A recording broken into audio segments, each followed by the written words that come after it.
ओम श्री परमात्मने नमः।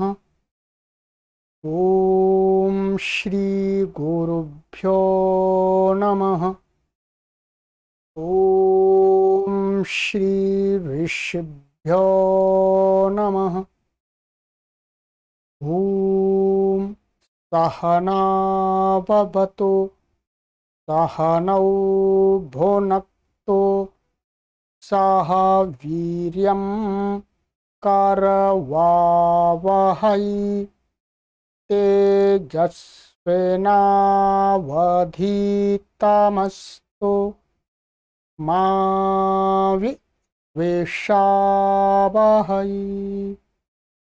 ओम शांति शांति शांति।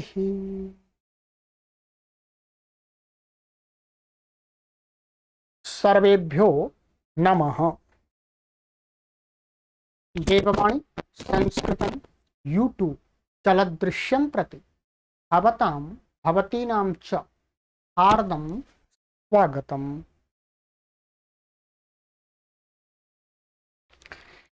मित्रों, प्रारंभिक रचनानुवाद कौमुदी न्यू कोर्स कक्षा संख्या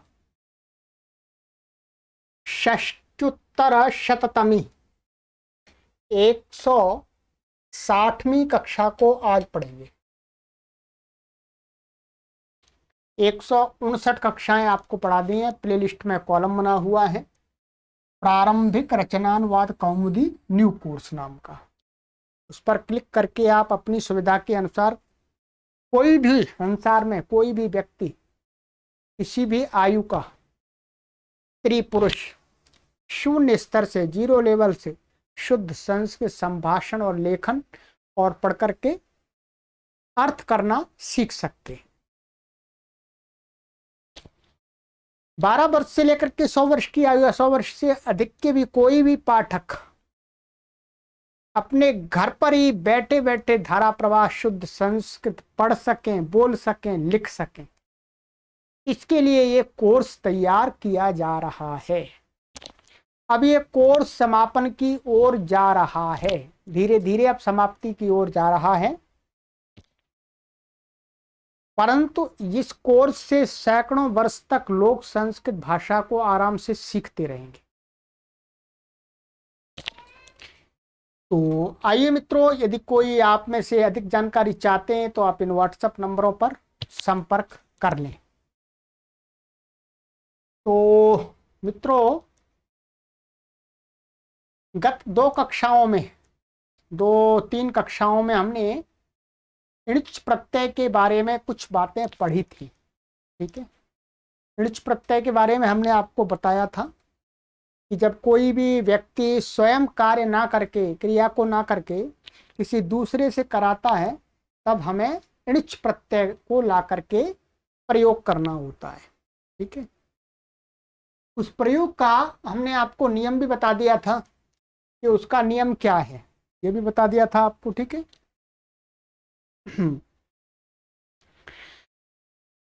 और कुछ हमने अण्यंत धातु बना करके भी आपको लिखा दी थी, काफी, उतना काफी है। प्राथमिक स्तर की संस्कृत भाषा को सीखने के लिए उतना काफी है।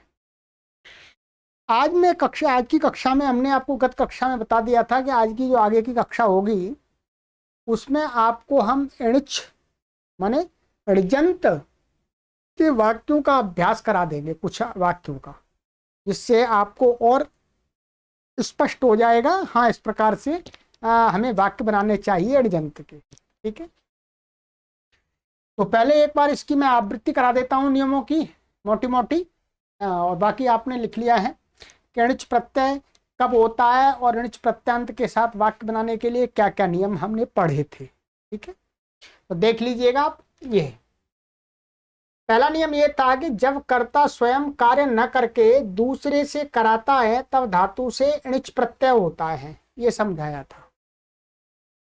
यह एक नई अण्यंत धातु बन जाती है। ठीक है, एक नई अण्यंत धातु बन जाती है और इसके रूप भवतीवत परस्मै पद में भवती के समान चलते हैं और सेवतेवत आत्मने पद में चलते हैं। ठीक है, दोनों पदों में चलते हैं। और ये विशेष बता दिया था कि मुख्य रूप से हमें जो इसका प्रयोग मिलता है वो परस्मै पद में अधिक मिलता है, आत्मने पद में कम मिलता है। इसलिए अभी आत्मने पद को हम ज्यादा ध्यान नहीं देंगे, केवल परस्मै पद के ही धातुओं के रूपों से वाक्य बनाएंगे। ठीक है, ये जैसे उदाहरण पढ़ना, पढ़ा, पढ़वाना या पढ़ाना। ठीक है, या पढ़ना, पढ़ाना, लिखना, लिखवाना या लिखाना, खाना, खिला, खाना अथवा खिलाना, इस प्रकार से। ठीक है, और दूसरा फिर हमने नियम आपको ये बता दिया था कि णियंत धातुओं के साथ में मूल धातु के कर्ता में तो तृतीया होती है। ठीक है, और कर्म में द्वितीया होती है। प्रेरक जो कर्ता होता है, मोटिवेटर, उसमें प्रथमा होती है। और प्रेरक कर्ता के अनुसार ही जो क्रिया है णियंत धातु वाली, उसका पुरुष और वचन होता है प्रेरक कर्ता के अनुसार। ठीक है, फिर उसका हमने एक अपवाद बताया था कि भाई कहीं कहीं थोड़ा सा परिवर्तन होता है इस नियम में। क्या होता है? जाना, जानना, समझना। ठीक है, खाना, छोड़ना, पढ़ना, बोलना, देखना, सुनना, चढ़ना, पीना और ले जाना में हरि धातु है। इनके अर्थ वाली जो धातु है, इनके इन अर्थों वाली धातु है। तथा अकर्मक धातु और अकर्मक जिनका कर्म नहीं है, सभी अकर्मक को णिजंत बनाने पर, जब इन धातुओं से णिच प्रत्यंत बनाते हैं तो क्या होता है? नियम में परिवर्तन होता है कि बनाने पर वाक्य में मूल धातु के कर्ता में तृतीया नहीं होती। जो पहले अभी बताई तृतीया, वो तृतीया नहीं होती। क्या होती है? द्वितीया ही होती है। और तथा कर्म में पूर्व द्वितीया ही होती है, कर्म में तो द्वितीया ही होती है। एवं प्रेरक कर्ता में प्रथमा होती है और उसके अनुसार ही क्रिया का वचन और पुरुष होता है। ठीक है,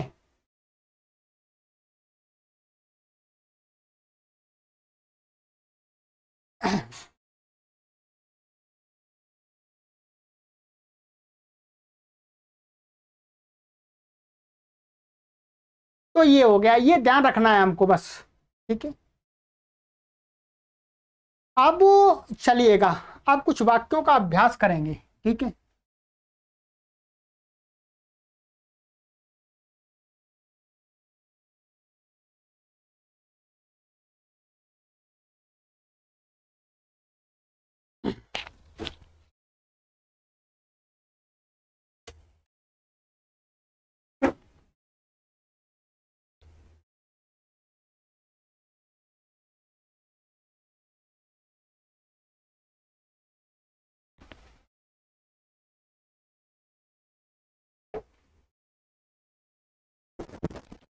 आप भी अपनी कॉपी को तैयार रख सकते हैं, कॉपी तैयार कर लीजिएगा और आप भी बनाइएगा। ठीक है, मैं भी यहाँ लिख करके आपको बताऊंगा अभ्यास के लिए, देखिएगा।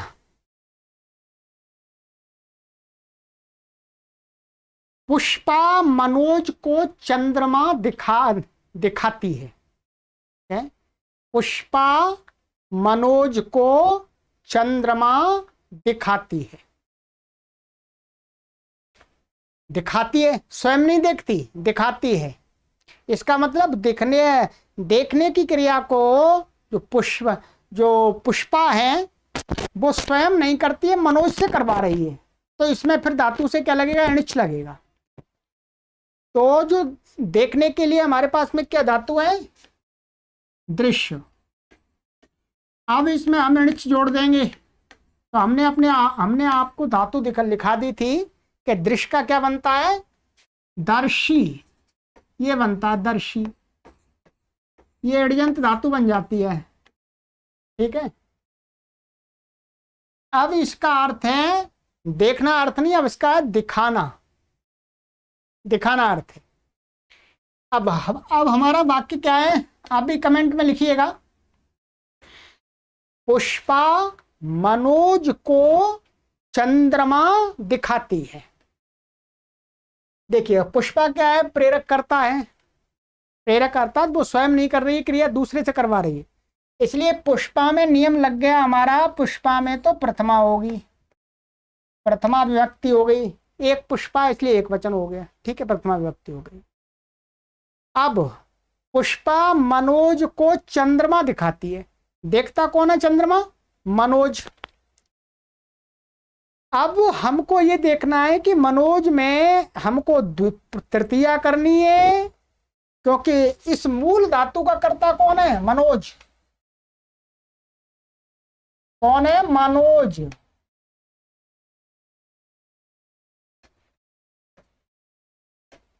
मनोज है।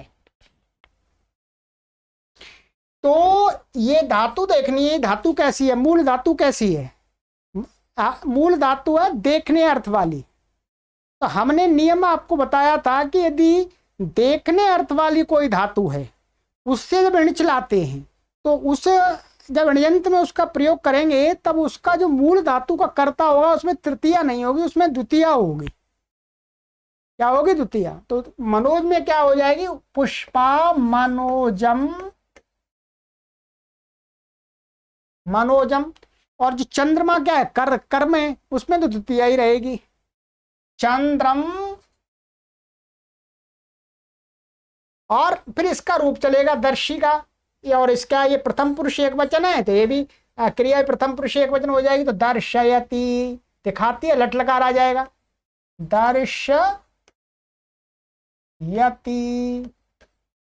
ठीक है, पुष्पा मनोजम चंद्रम दर्शयति। ठीक है, दूसरा है सचिव राजा से धन दिलवाता है। ठीक है, कोई सचिव राजा से धन दिलवाता है, बस लोगों को दिलवाता, अभी लोग नहीं जोड़ रहे, बस धन दिलवाता, इतना हम करते हैं। ठीक है, अब देखिएगा, बस इतना दिमाग में हमें मस्तिष्क में कर लेना है कि दिलवाता है, दिलवाने के लिए क्या, इसकी मूल धातु क्या है? दा है। दा कैसी धातु है? उस दूसरे वाले नियम में कहीं आ तो नहीं रही है? नहीं आ रही है, आ ही नहीं रही। इसका मतलब इसका मूल धातु के कर्ता में तृतीया होगी। अब तो क्या बनेगा? सचिवाह,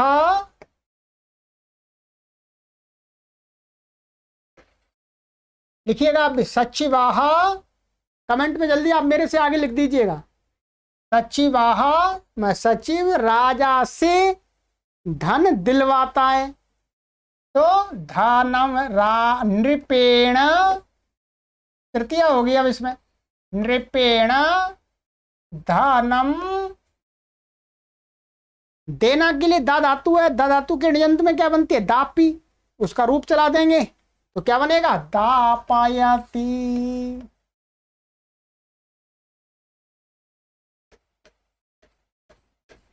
बन गया, सचिवाह नृपेण धनम दापायति।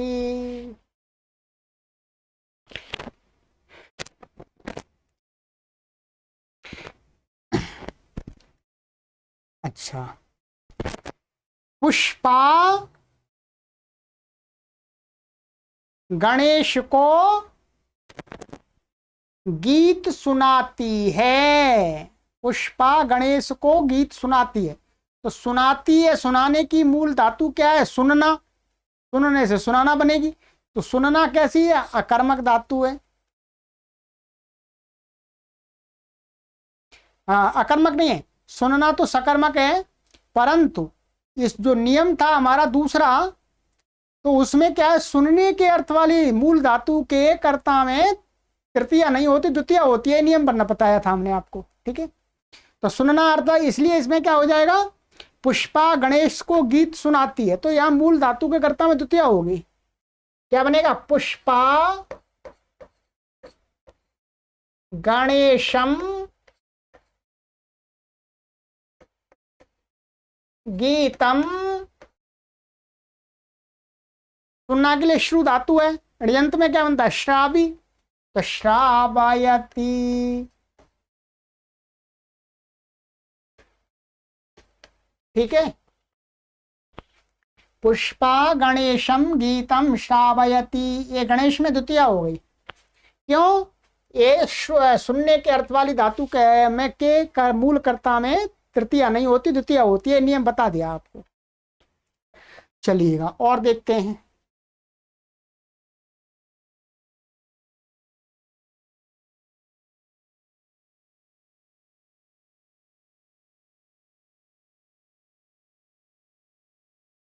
रमा नौकर से भोजन पकवाती है। रमा नौकर से भोजन पकवाती है, तो इसमें दूसरा वाला नियम लग ही नहीं रहा, तो क्या बनेगा? रमा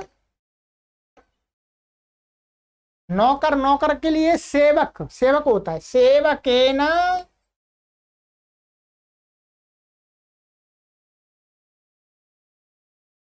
भोजनम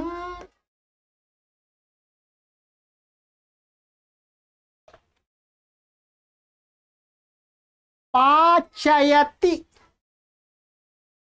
पच का पाचयति बनेगा पाचयति। एक मिनट,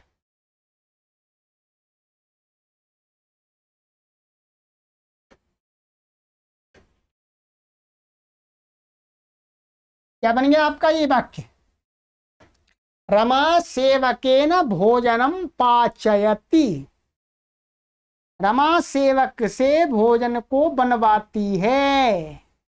ठीक है, ये मूल करता है, मूल धातु का करता ये है सेवक, तो सेवक में तृतीया हो गई। वृत्ति भी कह सकते हैं, वृत्त्येना ऐसा भी कह सकते हैं। रमेश दिनेश से लेख लिखवाता है। देखिएगा, रमेश दिनेश से लेख लिखवाता है। अब यहां पर हमको देखना है,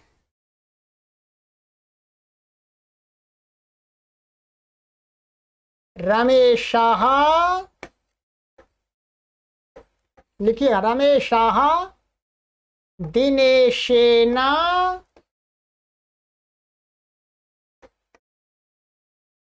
लेखम लेखयति। ठीक है, रमेशः दिनेशेन लेखम लेखयति।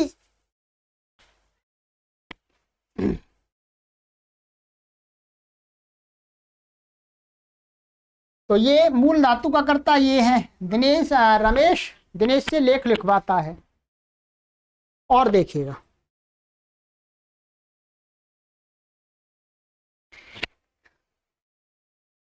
आचार्य छात्रों को संस्कृत पढ़ाते हैं। अब देखिएगा क्या करना है, आचार्य छात्रों को संस्कृत पढ़ाते हैं।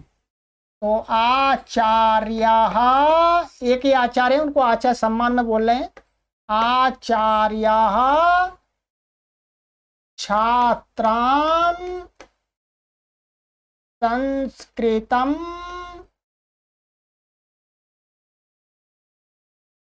पाठयति।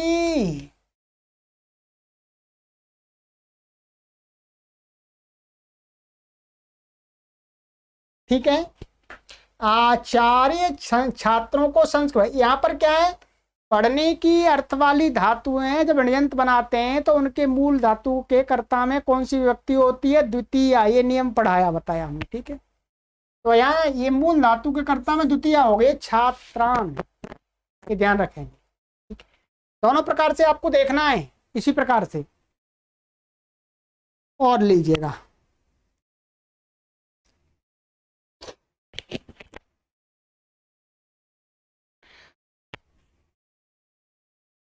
सुरेश अपने बैल को स्नान कराता है। क्या है? सुरेश अपने बैल को स्नान कराता है। अब देखिएगा, स्नान कराना और स्नान करना, मूल धातु क्या है? स्नान करना। ये कैसी धातु है? स्नान करना। अकर्मक धातु है। क्या है? अकर्मक। इसका मतलब जब ऋणयंत्र में बनाएंगे तो इस मूल धातु का जो कर्ता होगा उसमें कौन सी विभक्ति करनी है? तृतीया नहीं करनी है। क्या करनी है? द्वितीया करनी है। आइएगा वाक्य बनाते हैं, देखिएगा।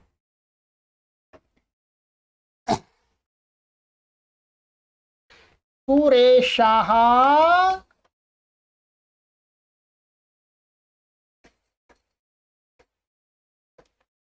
अपने बैल को, तो क्या है? स्वकीयम वृषभम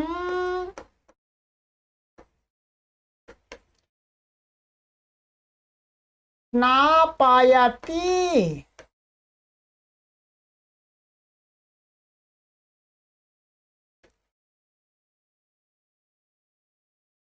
ठीक है।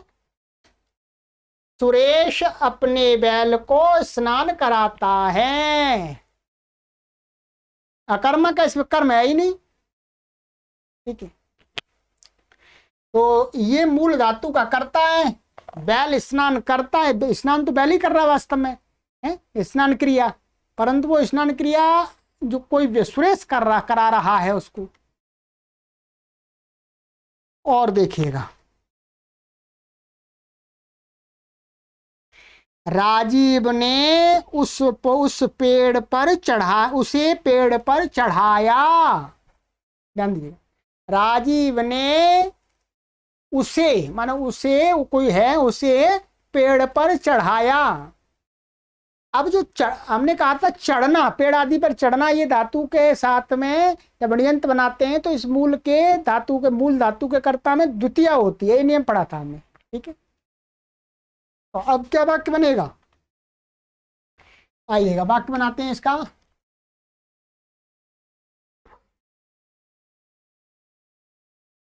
राजीवः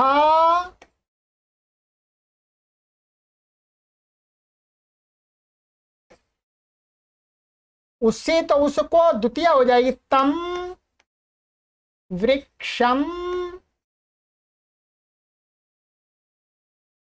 आरोहयति। आरोहयति अण्यंत बन गई थी, धातु आपको लिखा दिए।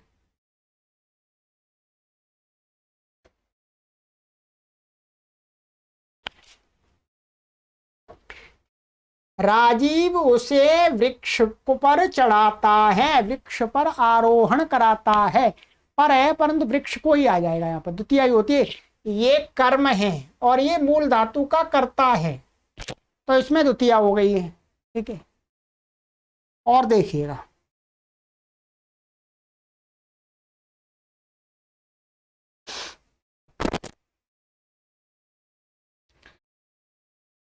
उसने नौखने, इसको गोपाल गाय को घास खिलाता है। देखिए, गोपालः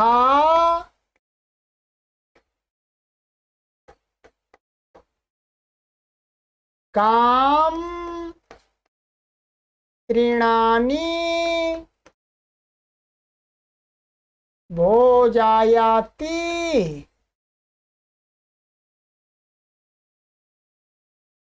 ठीक है, खाना खिलाना, तो खाना अर्थ वाली धातुओं के मूल धातु के कर्ता में द्वितीया होती है, नियम पढ़ा था। तो ये गाम में द्वितीया हो गई, ये कर्म है, कर्म में तरफ बहुवचन है ही द्वितीया। ठीक है, तो गोपाल गाय को घास खिलाता है।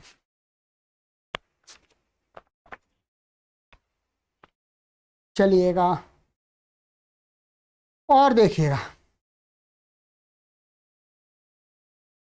माता पुत्र को दूध पिलाती है।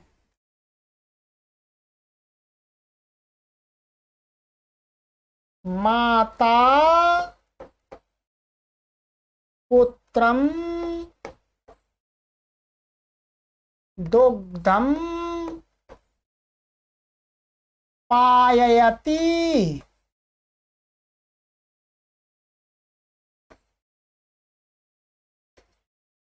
ठीक है, पाययति, पाय ही धातु बन जाती है तो पाययति, माता पुत्र को दूध पिलाती है। पिलाने अर्थ वाले के भी मूल धातु के कर्ता में द्वितीया होती है, ये नियम पढ़ा दिया था। ठीक है, और देखिएगा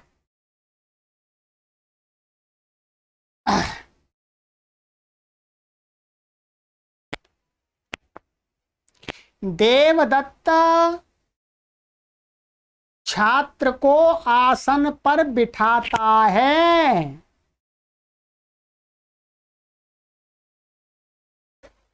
देवदत्तः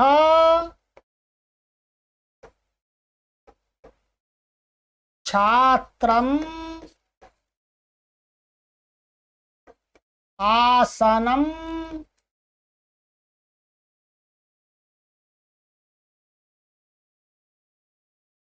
आसयति।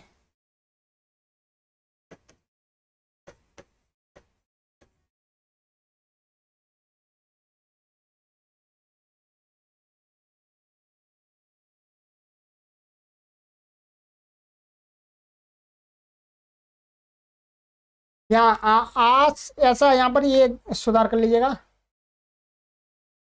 यहाँ पर होगा आसने होगा, जो कि ये आधार है। आसने आसयति।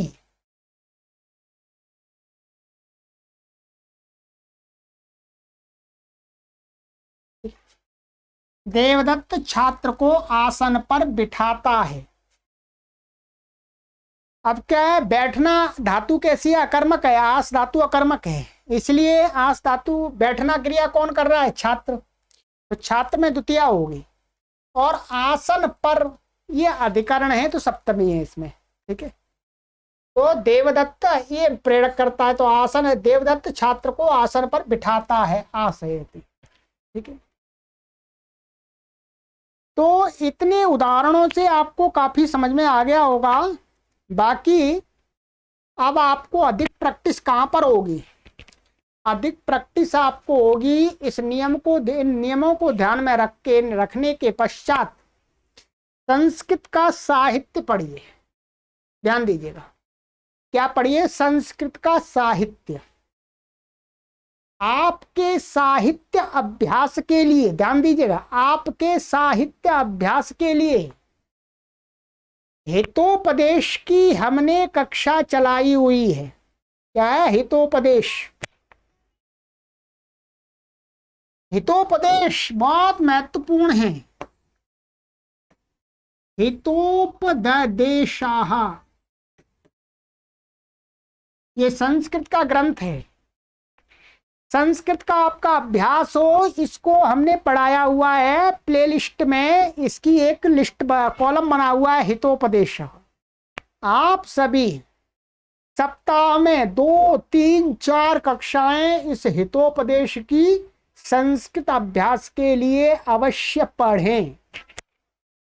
इससे 2 लाभ होंगे। एक तो आपको जो नियम पढ़ाए गए हैं अभी तक सारे, उनकी आवृत्ति होगी, अभ्यास होगा।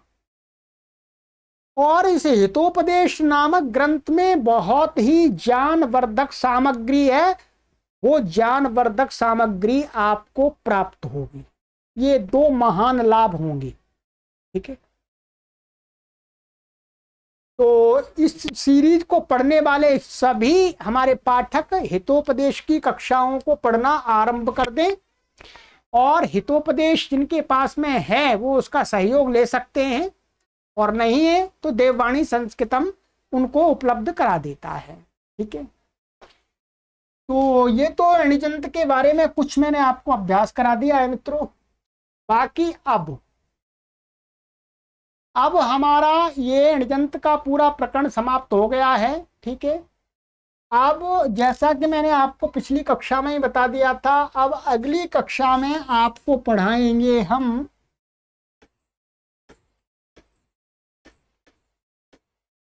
समास। ठीक है,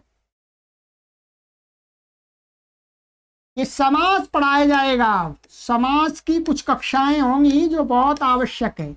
पूरा समास आपको नहीं पढ़ाएंगे, समास की सामान्य जानकारी आपको देंगे, ठीक है। फिर इसको आप पूरा समास प्रकरण आप धीरे धीरे व्याकरण पढ़ेंगे और सेकंड लेवल का कोर्स पढ़ेंगे, उसमें आपको ये कंप्लीट हो जाएगा, ठीक है।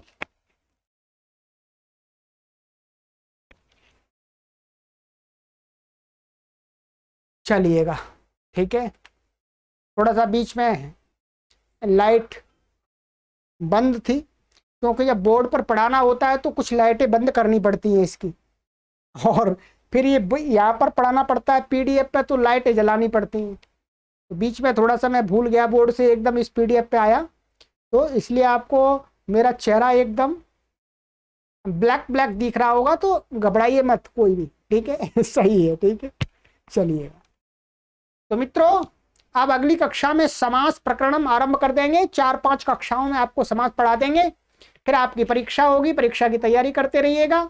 बस फिर आप इस कोर्स को हम समापन की ओर ले जा रहे हैं, समाप्त हो जाएगा। फिर आपको सेकंड लेवल का कोर्स पढ़ना है। क्या पढ़ना है अभी से आपको मैं बता देता हूं। सेकंड लेवल का कोर्स आप सभी ने, जिन्होंने प्रारंभिक रचनावाद कॉमेडी को मंगाया, उन सभी ने इस पुस्तक को भी मंगाया है। इस पुस्तक को फिर पढ़ना आरंभ कर देना है। इसका कोर्स पूरी तरह से पहले से ही तैयार है आपके लिए। इस कोर्स को समाप्त करने के बाद एकदम इस कोर्स को आरंभ कर देना है। लिंक प्राप्त कर लीजिएगा, व्हाट्सएप पर मिल जाएंगे, और सभी कुछ निःशुल्क है, कोई भी किसी से शुल्क नहीं लिया जाता है, ठीक है।